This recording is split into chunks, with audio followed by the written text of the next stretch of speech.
ఏం క్యాపబుల్ ఉంది అని చెప్పేసి బీర్లా ఐలయ్య మంత్రి కావాలి? అంటే ఒకటన్నా, జనరల్గా అందరికీ సేవాగుణం ఉండదన్న. మనం కంటే తమ్ముడు మా దానికంటే 100 కోట్లు 100 ఎకరాలు ఉన్నోళ్ళు చాలామంది ఉన్నారు అన్న. కానీ ఆ స్వభావము, ఫర్ ఎగ్జాంపుల్ ఒక ఎగ్జాంపుల్ చెప్తాను. కరోనా టైంలో ఏ ఒక వ్యక్తి తండ్రి చనిపోతే కొడుకు పోయే పరిస్థితి కాదన్న. లైవ్లో మేము తమ్ముడు నేను కలిసి మనిషి దగ్గరికి పోవాలంటే భయపడితే కూడా యూనిఫామ్ వేరే వేసుకొని పోయి సర్వీస్ చేసినామన్నా. ప్రతి గ్రామానికి ఒక పోషక పదార్థాలు పంపడము, మంచి చెడు ఒక మంచి గుడ్లు పంపడము, కనీసము నేను పనిచేస్తున్నటువంటి ఎల్ఐసిలో కానీ బ్యాంకు రంగాలలో కానీ బ్లౌజులు ఇవ్వడము, మాస్కులు పంపిణీ చేయడము. ఎవరు చేసిరని అట్లా?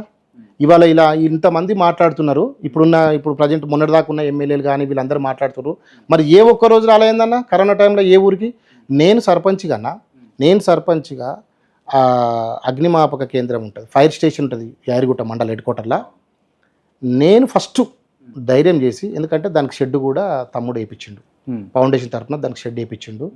అంతకుముందుకు కమిషనర్ మహేష్ భగవత్ ఉన్నప్పుడు పోలీస్ స్టేషన్కు యాక్టివిటీ కార్యక్రమాలు ఫౌండేషన్ తరఫున అక్కడక్కడ చేస్తారు కదా, అట్లా తమ్ముడు ఫౌండేషన్ తరఫున షెడ్ వేయించినందుకు సిఐ గారికి ఒకటే చెప్పిన, సార్ పిచికారి చేద్దాం సార్ అని చెప్పి వాళ్ళందరినీ తీసుకొని వచ్చి కలెక్టర్ గారితో మాట్లాడి, ఫస్ట్ ఇండియాలో, నాట్ ఓన్లీ స్టేట్, ఇండియాలో జిల్లా కాదు స్టేట్ కాదు, ఇండియాలో ఫస్ట్ ఐసోలేషన్ సెంటర్ పెట్టింది సైదాపురం విలేజ్.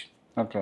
కరోనా టైంలో 5 లక్షలు కడితే కానీ యశోదల కానీ కేర్ హాస్పిటల్ కానీ ఉన్నటువంటి ఉన్నత వర్గాలు జాయిన్ అయినటువంటి హాస్పిటళ్లలో, పెద్ద పెద్ద కార్పొరేట్ హాస్పిటల్లో కూడా 5 లక్షలు, 1,00,000 రూపాయలు, 3 లక్షలు, 10 లక్షలు పెట్టినా సిలిండర్ దొరకని టైం అన్న. ఆ టైంలో కరోనా టైంలో నా దగ్గర ఓపెన్గా ఐసోలేషన్ సెంటర్ స్కూల్ను మొత్తం పిచికారు చేసి స్కూల్ను కాల్ చేయించి ఐసోలేషన్ సెంటర్ పెట్టి సిలిండర్లు పెట్టిన. రాజపేట కానీ మూటకొండూరు కానీ యాదగిరిగుట్ట నుంచి నా దగ్గరికి వచ్చిన కరోనా పేషెంట్లకు నేను వైద్యం కల్పించిన. ఫైర్ స్టేషన్ తీసుకుపోయి విలేజ్ మొత్తం పిచికారి చేయించిన, హైడ్రోకోలికం పెట్టి మొత్తం స్ప్రే చేయించిన. ఆ రకంగా దూరదర్శన్లో వచ్చింది, ప్రైమ్ మినిస్టర్ దాకా పోయింది, స్టేట్ల నుంచి వైరల్ అయింది, V5 T5 అన్ని న్యూస్లలో వచ్చింది. అప్పుడు ఫస్ట్ పెట్టిన ఐసోలేషన్ సెంటర్ బీర్లా శంకర్, నా గ్రామ పంచాయతీ, నా పాలకవర్గ సపోర్ట్ తోటి, గ్రామస్తుల సపోర్ట్ తోటి.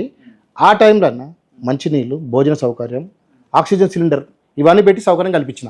మరి మాకు ఎందుకు కావద్దని ఆ రకంగా కష్టపడ్డాం.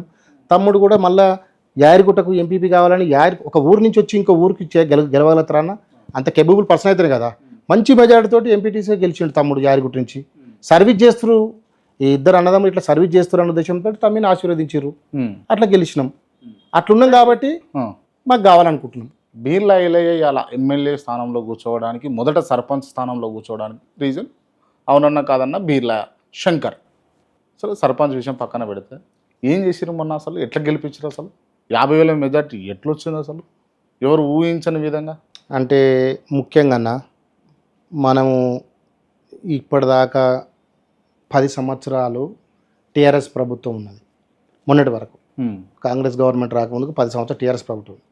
టీఆర్ఎస్ ప్రభుత్వంకు సంబంధించిన నియంత పోకడ ఒకటి, వాళ్ళు అమలు చేయని చాలా ప్రోగ్రామ్స్ ఉన్నాయి. అంటే కనీసం 10 సంవత్సరాల ఒక్క కామన్ మెన్కు, చిన్న కుటుంబం కూడా, ఒక చిన్న ఫ్యామిలీ కూడా ఒక రేషన్ కార్డు ఇవ్వలేదు, ఒక్క రేషన్ కార్డు ఇవ్వలేదు, ఒక్క కట్టిన హౌస్ ఇవ్వలేదు, చిన్న ఇల్లు కట్టుకోవడానికి కూడా ఇవ్వలేదు. పేరుకు డబుల్ బెడ్రూమ్ అయింది, ఉన్నత వర్గాలకు ఇచ్చుకురు, ఎక్కడ ఇచ్చుకురు, పట్టణ ప్రాంతాలకే ఉపయోగపడ్డది. మండలికి 1-2 ప్లేసులు కూడా రాలేదు. క్షేత్రస్థాయిలో వైఫల్యం చెందింది ఒకటి.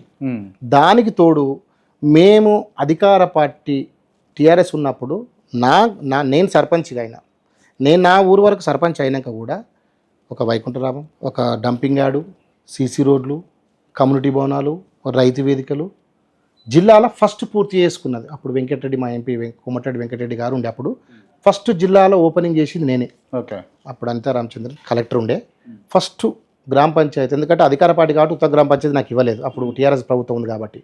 అన్ని రకాలుగా వాళ్ళ వైఫల్యాలు మేము సర్వీస్ చేసినాము. కరోనా టైంలో కానీ ముఖ్యంగా దానికి తోడు తమ్మినికి అంత పెద్ద మెజార్టీ ఇవ్వడానికి భగవంతుని దయ వల్ల నిజవర్గం ఉన్న స్థాయిలో ఉన్నటువంటి ఒక పార్టీ అనను, అన్ని సామాజిక వర్గాలు, అన్ని పార్టీలు కూడా ఓపెన్ చెప్పాలంటే వేరే పార్టీ వాళ్ళు కూడా ఒక్కసారి కష్టపడి చేసిండు, ఐలేని గెలిపియాలి సర్వీసు. మండల్కు అంబులెన్స్ పెట్టినాం అన్న, మండల్కు అంబులెన్స్ పెట్టినాం, నా ఊర్లో వైకుంఠం పెట్టినాం, ఎవరు గరీబులు చనిపోయినా ఆర్థిక సాయం ఒక 5,000 ఇచ్చొస్తుండే తమ్ముడు. నా వరకు నేను చేసింది ఇప్పటికి మేము ఒడ్లు మాకు బియ్యం వస్తే కూడా అమ్ముకోమన్నా మేము గత 10 సంవత్సరాలు. ఎవరు చనిపోయినా నా ఇంట్లోకి వెళ్ళి బియ్యం పోతాయి, తమ్ముడు డబ్బులు పంపుతాయి. కాన్స్టిట్యూషన్ మొత్తం తమ్ముడు మొత్తం ఎక్కడున్నా అంబులెన్స్ వెళ్తుంది, ఎయిమ్స్ హాస్పిటల్ దిగుతుంది, ఎక్కడికి పోవాలన్నా పోతున్నాం. ఆ రకంగా సర్వీస్ చేస్తున్నాం అన్న.